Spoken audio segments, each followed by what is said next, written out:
Hello and welcome to episode 4 of the Autistic Thinking Anonymous Guide podcast. I've titled this episode A Taboo Hypothesis.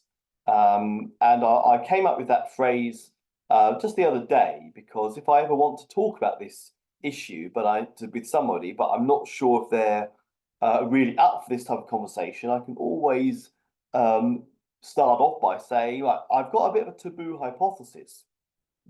Can I share? And I just like that like that phrase because on the one hand this is taboo, but it's also I'm thinking through this thing in a very kind of analytical and scientific kind of way.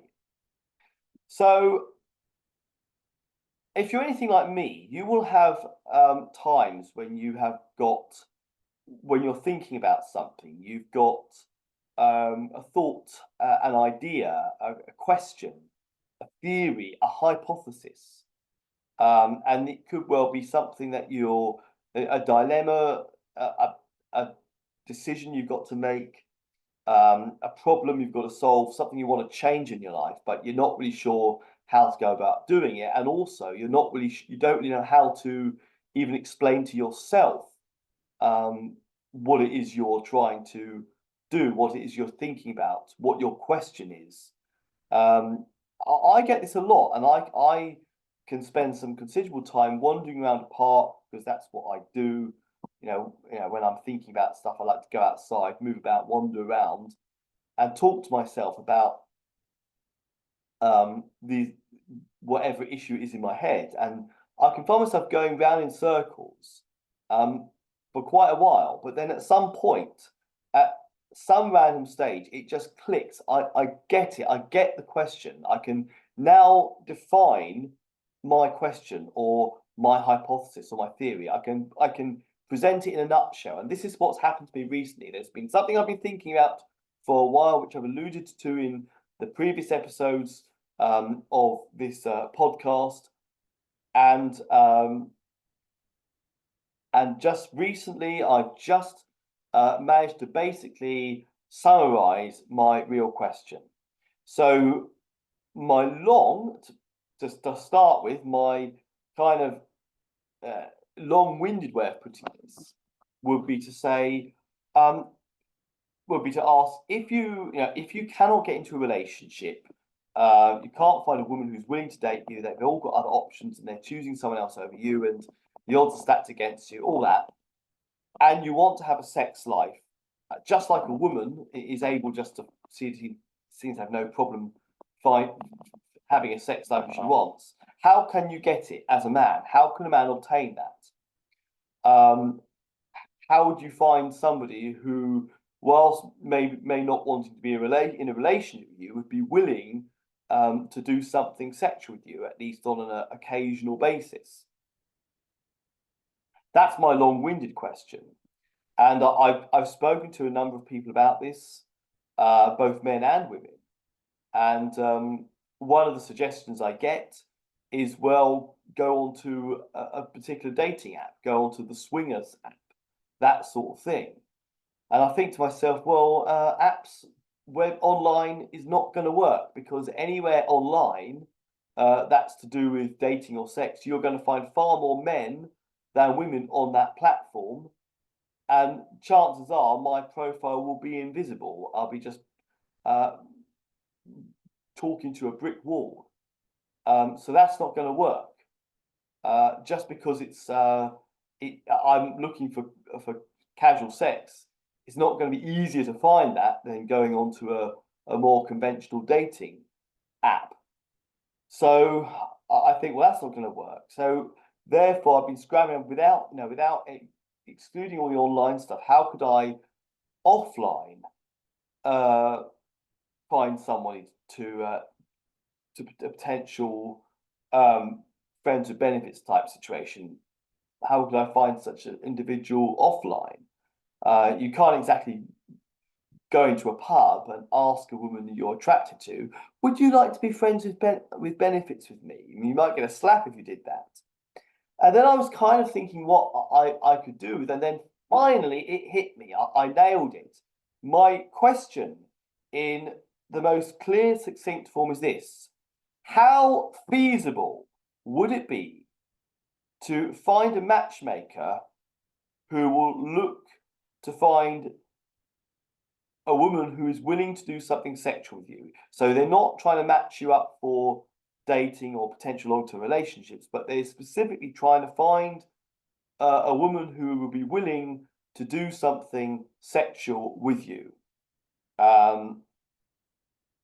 And there can be various different terms, conditions, and mitigations. That's all open up for discussion. But the principle here is how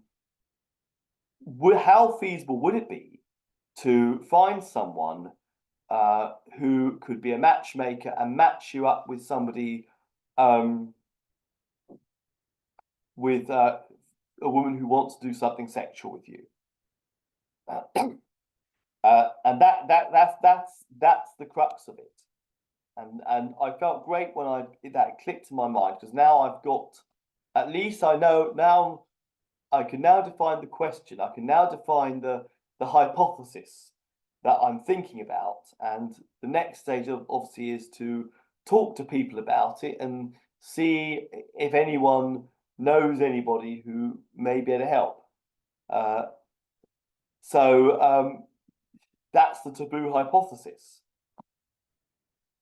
Now, as I think more about this issue, there's a number of things that come to mind, a number of ironies that I think about. Because as I've alluded to in previous podcasts, which you may or may not have listened to, I'm not talking about a woman who's in another relationship, in another exclusive relationship, but the sort of women I'm thinking of. Okay, I can't find a woman who wants to date me, but I want to have a sex life of some sort. In the meantime, whilst I pursue a longer term relationship, just like other women are able to have a sex life without being in a relationship, I want to be able to do the same. But unfortunately, I can't just. I'm not going to be able to attract anyone just based on my looks or anything like that. So I'm thinking women who are either, and by the way, I'm talking about young-ish, reasonably attractive, feminine women. They don't have to be a supermodel. I don't mind if they're a bit on the larger side, that sort of thing. I'm just saying, I'm not talking about any old riffraff. I'm not talking about a overweight 70-year-old granny. I'm talking about someone who's probably 30s, 40s, reasonably youthful looking, presents themselves well, reasonably attractive. Nothing, not a supermodel necessarily, but just someone reasonably attractive and reasonably young looking and who can turn me on.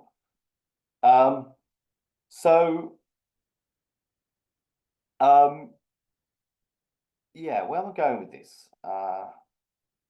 So I'm thinking women in that who are either single, happily single, not looking, but they want a bit of sex from time to time, or they're willing to have sex from time to time. I'm also thinking women who are who may be in an open relationship where both partners are aware that they're both prepared to meet up with others from time to time, or women who are into polygamy, those types of women, and women who are basically what I would call sexually inclusive. Now, there are a few ironies here. Here's a couple of ironies I want to mention. When you're at a social event, particularly when you're around a bunch of people that you don't really necessarily fit in with,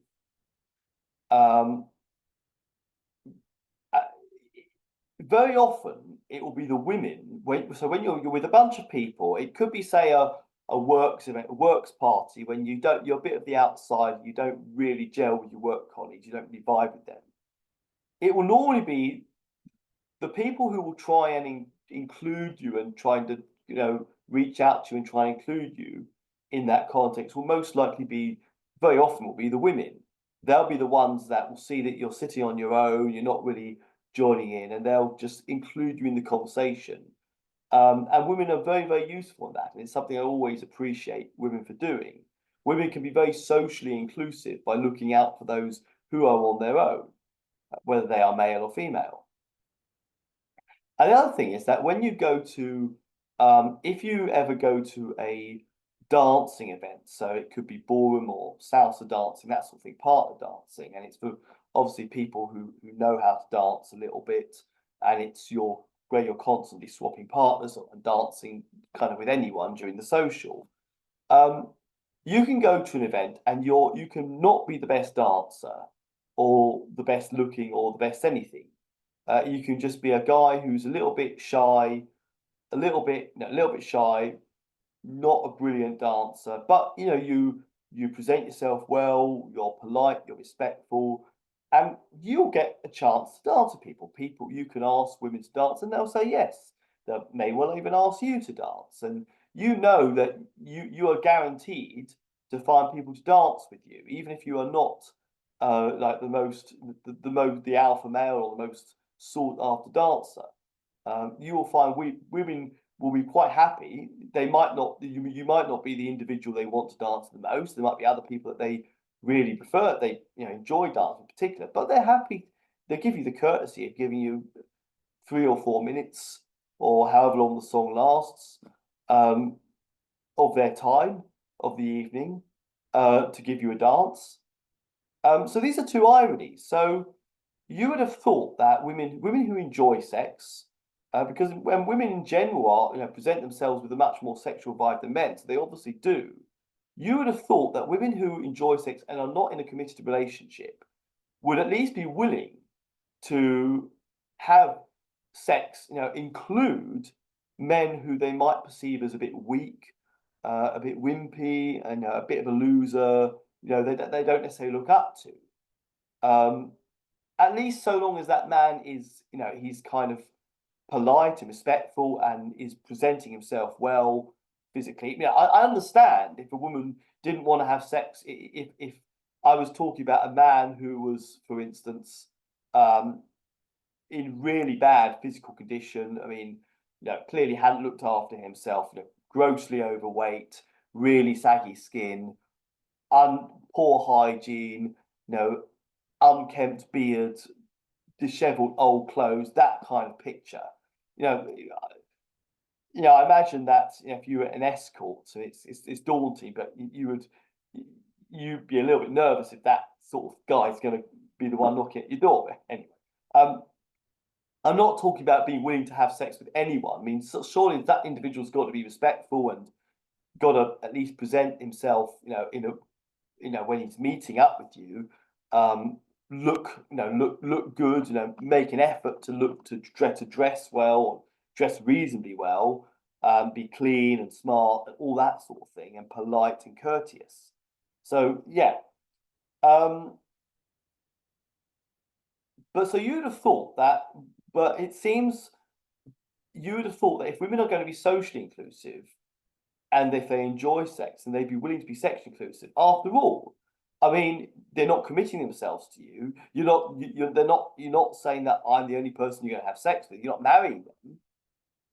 They can still, on another occasion, they can have sex with the jacked up chads. The alpha males, the guys with big muscles, the guys with lots of charisma and all that sex appeal. But surely you'd have thought that there'd be some women out there who enjoy sex, and yes, I've got plenty of time. I can meet up with the guys who've got loads of sex appeal and all that, but I'm also willing to include the guy who doesn't have much sex appeal, who's a bit weak, who's a bit wimpy. I'm willing to include him in my kind of because I know he's missing out, out of sympathy. I've discovered a very interesting podcast, which is Chris Williamson's Modern Wisdom podcast. A friend of mine introduced me to that over the weekend, and loads of really interesting episodes. And I've listened to a couple, and really interesting stuff about many different things. And there was this very short video, which was a clip from a longer episode, where the guy Chris Williamson was interviewing